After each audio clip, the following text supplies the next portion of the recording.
બાબરમાં શાળાના બાળકો ભરેલી જોખમી વાહન સવારી સ્થાનિક પોલીસ પ્રેક્ષક. બાબર શહેરમાં હાલના સમયમાં જોખમ ભરેલી વાહન સવારીનું પ્રમાણ વધતું જઈ રહ્યું છે.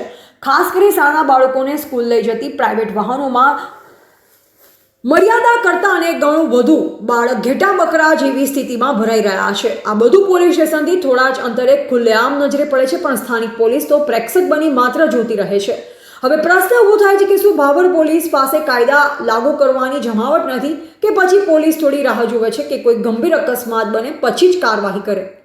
બાબરના નવા પીઆઈશ્રી માટે ખુલ્લો પડકાર છે. આવા જોખમી વાહન ચાલકો પર તાત્કાલિક કડક પગલાં લેવાય, કેપેસિટી કરતાં વધુ બાળકો ભરતા વાહનો પર દંડ અને ડિટેન કરવામાં આવે તો આવી બેદરકારી ઓછી થાય. બાબરના નાગરિકોમાં મુદ્દે ચિંતાનો માહોલ છે. લોકોની વચ્ચે ચર્ચાનો વિષય છે કે જો કોક દિવસ કોકના દીકરા દીકરી સાથે અકસ્માત સર્જાશે તો તેનો જવાબદાર કોણ રહેશે. બાબરના નાગરિકોનું બાબર પોલીસ સ્ટેશનના પીઆઈને આહવાન છે કે ભવિષ્યમાં દુર્ઘટના અટકાવવા માટે જોખમી રીતે શાળાના બાળકો લઈ જતા વાહનો પર તાત્કાલિક કાર્યવાહી કરો. નિયંત્રણથી વધુ ભરાયેલા વાહનોનું પાર્કિંગ અટકાવો. શાળા સમય દરમિયાન ચેકિંગ ડ્રાઈવ હાથ ધરો. જો યોગ્ય પગલાં નહીં લેવામાં આવે તો આવી બેદરકારી ભવિષ્યમાં ગંભીર બનાવને આમંત્રણ આપી શકે તેમ છે. Yogesh Joshi, AGP news India, હંમેશા સત્યની સાથે.